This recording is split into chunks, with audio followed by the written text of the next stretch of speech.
Wild Adventures is a combination amusement park, water park, and zoo in Valdosta, Georgia.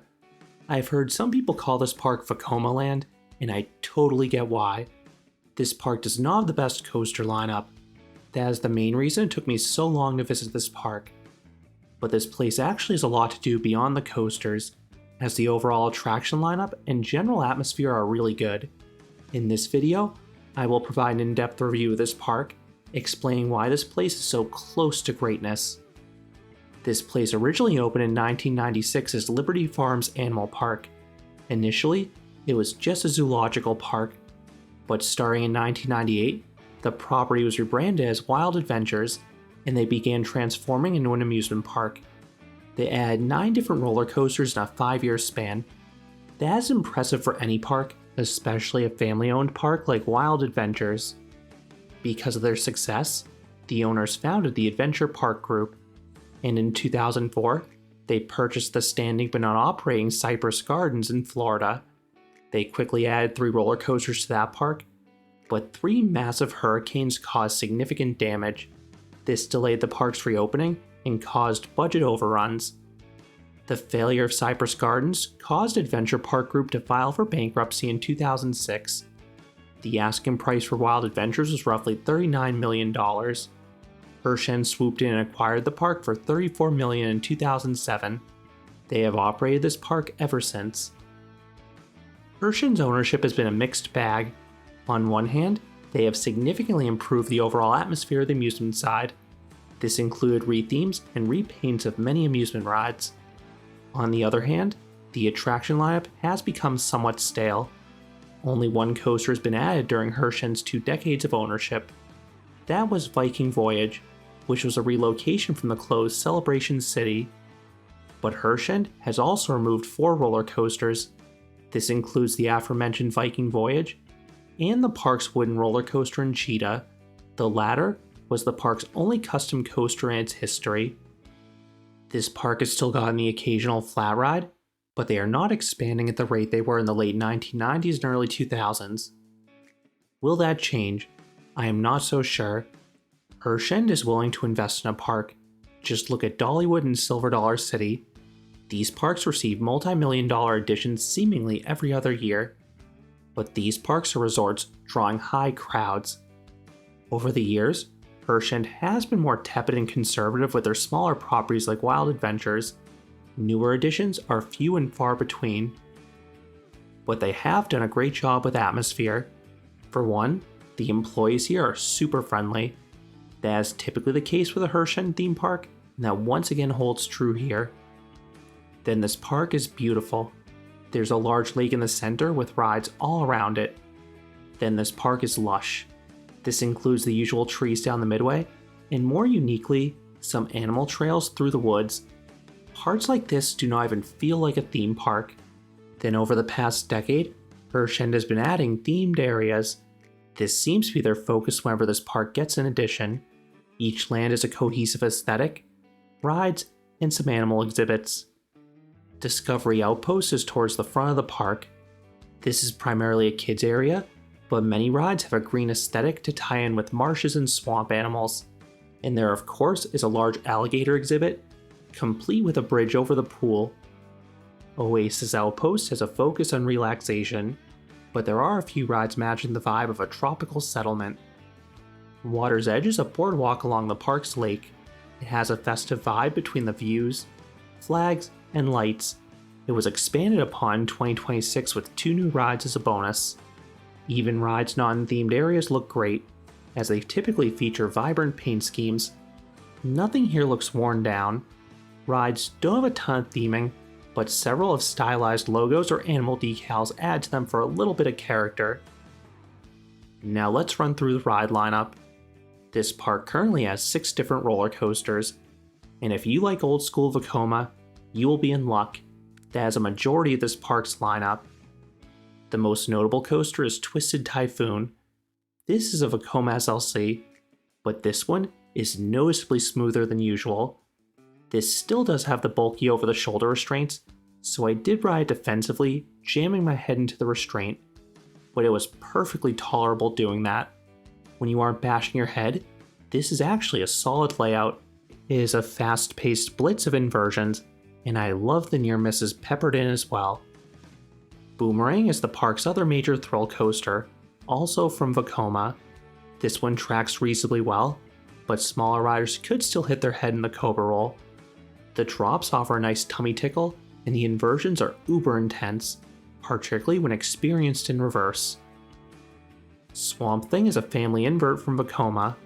Like Twisted Typhoon, this one tracks better than usual. It is a little shaky on the turns, but not enough to cause any notable headbanging. This rides some mild turns, but there interestingly is a turn that passes over the park's massive alligator, Mr. Twister, that is easily the highlight. Marsh Mayhem is a Mauer wild mouse. The initial hairpin turns offer decent laterals.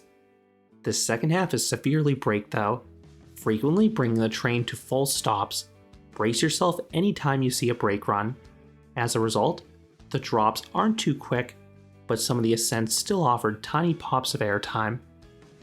Outpost Express is a Vekoma roller skater. These are solid junior coasters because they are smooth and comfortable for all ages. The final coaster is Swamp Water Snake. This is a Zamperla Minnie Mouse. This is barely a coaster, as it is just 8 feet tall. It is a super slow, gradual descent. You travel so slowly, there actually are booster tires that prevent you from stalling out. This makes for a nice first coaster for kids, but is an embarrassing one for adult coaster enthusiasts to ride. You can if you want though. It really is a shame this park does not have a custom coaster anymore. There are 2 notable gaps in this park's coaster lineup: the lack of an airtime ride and the lack of a launch. I would love a major headlining coaster. A standout coaster is the main thing this park lacks for me. My pipe dream is that this park relocates Air Force One from Fun Spot Atlanta, which is closing in less than 1 month. But realistically, I think a great fit would be a small Gravity Group wood coaster. This would offer a bevy of airtime that could appease thrill seekers. Then the smaller height and low minimum height requirement would appeal to their family-friendly audience. And this is a budget-friendly addition. Beyond the coasters, this park has a solid flat ride lineup. Rattler is my favorite flat here. This is a Moser Frisbee. It is the same model that can be found at Knoebels or Adventureland. This is the best ride in the park for negative Gs, as it offers floater airtime and the max swings. Blast Off is an SS double shot. This drop tower only offers modest airtime pops, but it was cool to experience this ride because it is prominently featured in the Zombieland film. Geronimo is the park's tallest ride. This is a sky coaster. This is a pricey upcharge, but it is a huge adrenaline rush. Most of the other flats are spinning rides peppered throughout the park. In general, they had solid duration to them. Kids will find some smaller rides exclusively for them in Discovery Outpost, but there are some larger rides with no minimum height restrictions that can accommodate the whole family. One such example is Safari Train. This is an 8-minute long train ride passing multiple animal exhibits. The fencing is quite a bit high at points, but you do pass a nice variety of animals. You will not find any dark rides here, but there are some water rides. Tasmanian River Rapids is the better of the two. This is a Hafima model, which is rare to find in the US. This one has a short course, but is secluded and well landscaped. There are a handful of rapids, including one large one, but the best feature is this whirlpool element. It is a quirky curved drop that passes underneath a nearly unavoidable waterfall, and the subsequent splash will completely soak you, so this ride is ultra refreshing on a hot summer day. Island Falls is a Hopkins shoot the chute. This one is a zippy drop and produces a massive drenching splash. Then Splash Island is the included water park. This is located in the back corner of the park just next to Twisted Typhoon, and it is a nice water park. There are 3 large raft slides. Wahi Cyclone is a pro slide tornado. The drop offers sweet airtime, particularly if you take it sideways or backwards. Then the giant funnel is a fun visual as you rock back and forth. Kona Cliffs is a giant triple down. The later 2 drops can offer some shocking airtime for a water slide, and the final splashdown is quite turbulent with all that speed. Akini Rapids is a more basic raft slide with a windy course. Bonsai Pipelines has 3 speed slides. I believe this is the exact same tower as Velocity Peak at Silverwood, or Splash Out at Legoland, Florida. The triple down is fast, but not too forceful. The green slide goes straight down, and you can lift off the slide a bit with a good push. But my favorite of the trio was the enclosed yellow slide. This one is a steep curve drop at the start and a forceful helix. The final major slides are Kalani Blasters. These are 2 tube slides. One is open and one is enclosed. These are fine, pretty average for the genre. Then there are some smaller slides and splash pads for kids, a large wave pool, and a relaxing lazy river. Again, this is a pretty good lineup for a water park included with your theme park admission. Beyond the rides and slides, what else does this park have? Lots and lots of animal exhibits. A lot of properties that are both theme parks and zoos have separate areas for each. Wild Adventures blends everything together. You are never far from an animal exhibit. You will see them alongside the main midways in between the amusement rides. I really like the tigers. There's a general exhibit and a live show known as Tiger Tales. This runs a few times each day, and it is an informative show about these wild cats. I also like the giraffe exhibit, and you can even feed them for a small fee. Then there's the Alapaha Trail, which is this heavily wooded trail passing all sorts of animals. This is one of the coolest sections of the park. It is tucked next to Swamp Thing in the back of Discovery Outpost, so make sure not to miss this. In general, this park is fairly easy to navigate. After leaving the front section, this park essentially forms a large loop around the lake. Having covered the attraction lineup, I want to discuss the operations and how to tour this park. Typically, this park opens at 10 or 11 a.m., then remains open until at least 6 p.m. or as late as 9 p.m. It is my understanding this park typically does not have crazy crowds. As a result, wait time should be minimal most days. I visited on a summer weekday. Every single ride on the amusement side was a walk-on. That was even with most of the coasters running just one train. It helped that crews were not dilly-dallying when guests came over to ride. I did see some longer waits in the Splash Island water park early in the day, but by the late afternoon, the slides were walk-ons as well. Some other touring notes to consider. 1. On quiet days like the day I visited, this park will have rotating ride operators.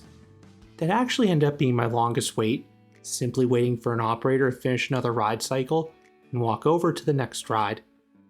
This is certainly preferable to having rides outright closed due to staffing. 2. Marsh Mayhem can be difficult to ride on days with inclement weather. This coaster cannot operate in any rain. Further, it took quite a while for this ride to dry and reopen after pop-up showers. It took at least 2 hours after each storm during my visit. So if you see rain in the forecast later in the day, prioritize this coaster early. 3. There are no skip the line passes here, but again, those probably are not needed most days. How much time do you need here? That depends entirely on your interests. If you only care about the roller coasters, you can probably do all those in less than 2 hours. However, I will strongly urge you to check out other aspects of this park. That's where this place truly shines. I think you can hit most major rides on the dry side and see some of the animal exhibits in half a day. If you also want to do the water park, consider spending a full day. That's what I chose to do. Tickets cost $38 to $50 if you buy them in advance online. This is a good price if you take advantage of everything this park offers between the amusement rides, water slides, and animal encounters. I believe tickets cost a bit more at the gate though, so just keep that in mind. This park frequently offers promotions for 2-day passes or season passes, so keep that in mind if you're a local or looking to visit multiple times. You will need a car to access this park. There is no public transit servicing this property. As of this recording, it costs $18 to park a car. The lot is large and not too far from the main entrance. This park is just off of I-75 in Valdosta, Georgia. It conveniently is halfway between Orlando and Atlanta. I do think it's a missed opportunity that you cannot see the park from the highway though, since it's a convenient pit stop.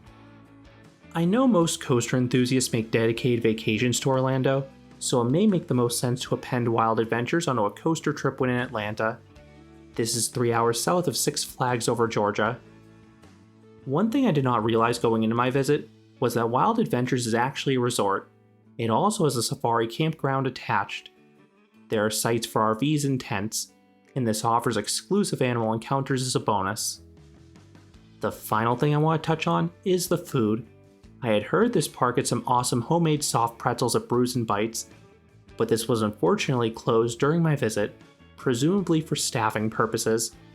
The only meal I had was chicken tenders and fries. These were a step above something at a Six Flags park, and prices were pretty typical for a theme park. Do I recommend Wild Adventures? Yes, I do. This is a fun place. The atmosphere and animal exhibits are where it really shines. Then there's a quality water park and some enjoyable rides on the dry side. There are no standout roller coasters here, so if that's the only thing you care about, this probably is not the park for you, but they do have 2 intense looping coasters and some respectable family coasters. Since I appreciate all aspects of a theme park, I ended up having a pleasant visit. Going in, this was the largest theme park in the United States I had yet to visit. I kept on delaying my visit, hoping the park would get a custom coaster of some kind, but you know what? I went, and I ended up enjoying the park more than expected. So if they ever get a notable custom coaster, I will definitely be quick to return, because that's the one thing they are missing. Those are my thoughts on Wild Adventures, the well-rounded theme park in Valdosta, Georgia. What are your thoughts on this park? Have you been there? Let me know down in the comments. If you enjoyed this review, I would appreciate it if you gave this video a like, and you consider subscribing, because there'll be a lot more roller coaster and amusement park videos here at Canopy Coaster. Thanks for watching.